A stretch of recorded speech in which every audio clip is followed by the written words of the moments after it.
Vadodara traffic police દ્વારા લોકોને ટ્રાફિકના નિયમોનું પાલન કરવા માટે જાગૃત કરવાને લઈને એક નવતર પ્રયોગ હાથ ધરવામાં આવી રહ્યો છે।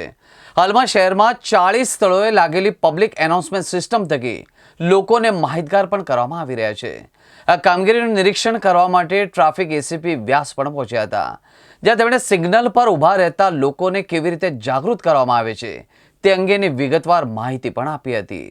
ટ્રાફિક એસીપી ડીએમ વ્યાસે મીડિયાને કહ્યું કે પોલીસ કમિશનરની સૂચનાથી શહેરમાં 40 જેટલી જગ્યાઓ પર પબ્લિક એનાઉન્સમેન્ટ સિસ્ટમ લગાડવામાં આવી છે।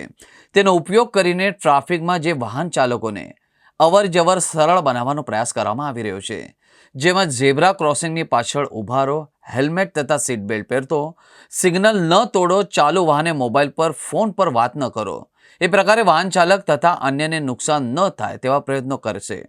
અમે લોકોને જાગૃત કરીએ છીએ, જો લોકો ટ્રાફિકના નિયમોનું પાલન ન કરે તો અકસ્માત સર્જાઈ શકે તેમ છે। મીડિયાના માધ્યમથી સૌનું કહેવાનું છે કે ટ્રાફિકના નિયમોનું પાલન કરો, જેથી અકસ્માત ટળી શકે।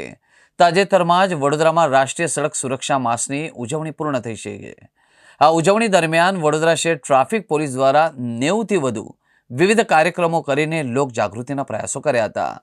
પોલીસના પ્રયાસોની લોકો દ્વારા સરાહના પણ કરવામાં આવી હતી, જે બાદ હવે ટ્રાફિક પોલીસ વધુમાં વધુ લોકોને નવતર પ્રયાસ કરીને જાગૃત કરી રહી છે। સીપી સાહેબની સૂચના માર્ગદર્શન મુજબ સિટીમાં જે લાગેલા 40 જેટલા એનાઉન્સમેન્ટ સિસ્ટમ છે એ કાર્યરત કર્યા છે 1 તારીખથી, અને એ એનાઉન્સમેન્ટની અંદર અમે પબ્લિકને અવેર કરીએ છીએ કે ભાઈ તમે ઝીબ્રા ક્રોસિંગની પાછળ ઉભા રહો, સિગ્નલ ના તોડો, હેલ્મેટ પહેરો, સીટ બેલ્ટ પહેરો, ચાલુ ગાડીએ ફોન પર વાત ન કરો, એ બધી એનાઉન્સમેન્ટ કરીએ છીએ અને પબ્લિકને વધુ અવેર અને સેફ કરવાનો પ્રયત્ન કરીએ છીએ। આપણે વારંવાર આ પ્રયત્ન રહ્યા છે વડોદરા શહેર પોલીસ હોય કે ટ્રાફિક પોલીસ હોય કે ટ્રાફિકમાં ડિસિપ્લિન આવે, પછી છતાંય કોઈક ને કોઈક જગ્યાએ જનતા ચૂકે છે, શું કહેશો? હા, તમારી વાત સાચી છે, ઘણી જગ્યાએ એવું થાય છે, પરંતુ અમારો પ્રયત્ન સતત રહેશે કે પબ્લિક અવેર થાય અને સેફ થાય।